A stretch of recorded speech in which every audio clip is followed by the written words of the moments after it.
आज हमें 9th class का अपना एक पार्ट है कोशिका, पादप कोशिका और जंतु कोशिका के बारे में पढ़ेंगे।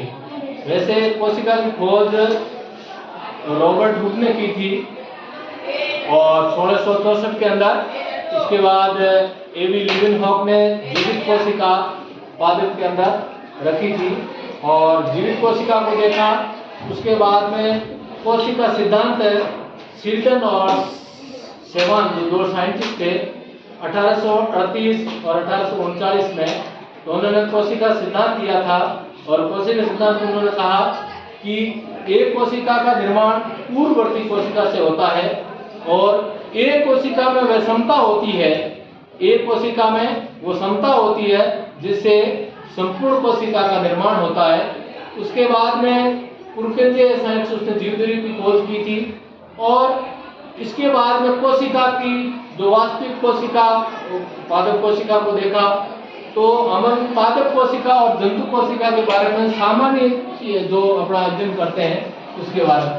तो पादप जंतु कोशिका का आकार थोड़ा गोलाकार अंडे जैसा होता है और इसके अंदर कोशिकाएं सबसे बाहर जो पाया जाता है वो कोशिका झिल्ली पाई जाती है, सेल मेम्ब्रेन जिसको बोलते हैं, सेल मेम्ब्रेन इसमें पाई जाती है। और उसके बाद में उसके बीचों बीच केंद्रक होता है और केंद्रक में अंदर केंद्रिका होती है और केंद्रिका और बाद क्रोमोसोम गुणसूत्र जिसको बोलते हैं, इसकी खोज की थी रॉबर्ट ब्राउन ने की थी। हंटर ने खोज की थी केंद्रिका की।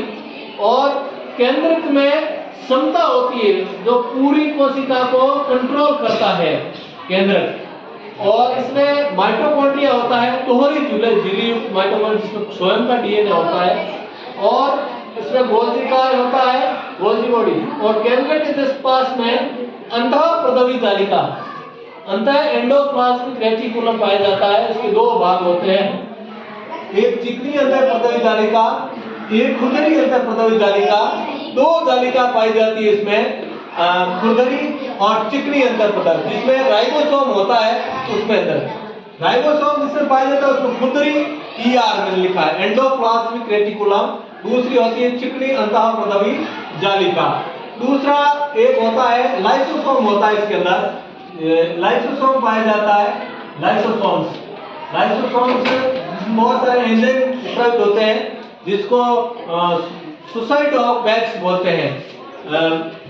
दूसरी इसमें माइटोकॉन्ड्रिया जो होता है वो पावर हाउस है। क्या है? सेल का पावर हाउस ऑफ सेल है।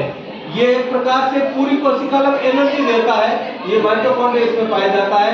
और ये कोशिका द्रव्य, इसमें जो कोशिका द्रव्य केंद्रक और इसमें कोशिका झिल्ली के अंदर इसमें पाया जाता है। तो ये इसके अंदर होता है। गुणसूत्र इसमें होता है, केंद्रक बीचों बीच होता है, लेकिन इसके अंदर हमेशा जंतु कोशिका जो होती है उसमें हरित लवक पाया जाता है। क्या पाया जाता है? हरा रंग पादप का होता है, प्लांट का। तो प्लांट की जो कोशिका होती है वो बिल्कुल अलग प्रकार से होती है। इसके अंदर सबसे बाहरी भाग में जो पाया जाता है उसको कोशिका भित्ति, सेल वॉल बोला जाता है। क्या बोला जाता है? Cell wall. क्या बोला जाता है? Cell wall.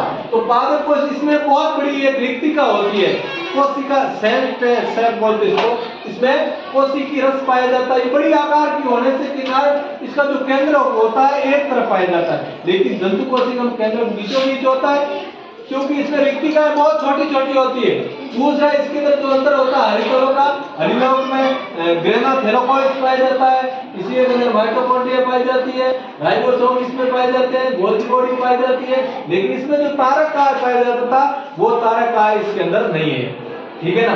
तो ये इसमें अंतर है पादप कोशिका और जंतु कोशिका के अंदर, दोनों में बहुत अंतर है। देखो सबसे पहला जो अंतर इसमें था, इसमें कोशिका भित्ति नहीं पाई जाती है। क्या?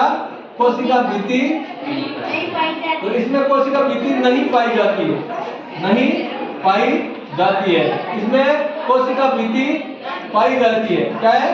कोशिका भित्ति पाई जाती है, कोशिका भित्ति पाई जाती है। दूसरी बात, दूसरा इसका जो आकार है वो अंडाकार है। ठीक है ना? दूसरा इसके अंदर हरितलवक नहीं पाया जाता है, हरितलवक नहीं पाया जाता है, ठीक है ना। और इसमें हरितवाहक पाया जाता है, इसमें हरितवाहक पाया जाता है।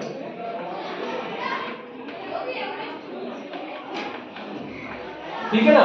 दूसरी बात, इसके अंदर ये भोजन स्वयं बनाती कोशिका, ये प्रकाश संश्लेषण की क्रिया द्वारा, प्रकाश संश्लेषण की क्रिया द्वारा इसमें प्रकाश संश्लेषण की क्रिया नहीं होती है, तो इसमें प्रकाश संश्लेषण क्रिया नहीं होगी, तो प्रकाश संश्लेषण की क्रिया नहीं होगी इसमें।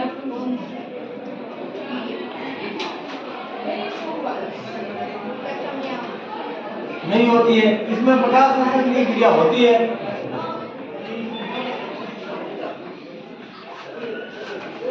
क्रिया से भोजन स्वयं बनाती है। तो भोजन स्वयं बनाती है, इसके अंदर एक अंतर यह होता है, दूसरा इसमें केंद्रक बीचों बीच होता है, केंद्रक बीचों बीच होता है, बीचों बीच होता है, बीचों बीच होता है।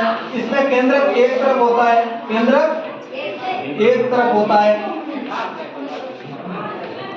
दूसरा इसके अंदर जो अंतर है रिक्तिका, इसमें रिक्तिका बहुत छोटी होती है, रिक्तिका छोटी होती है, क्या होती है, छोटी होती है, और इसमें रिक्तिका बड़ी होती है। क्या है, रिक्तिका बड़ी होती है, रिक्तिका बड़ी होती है।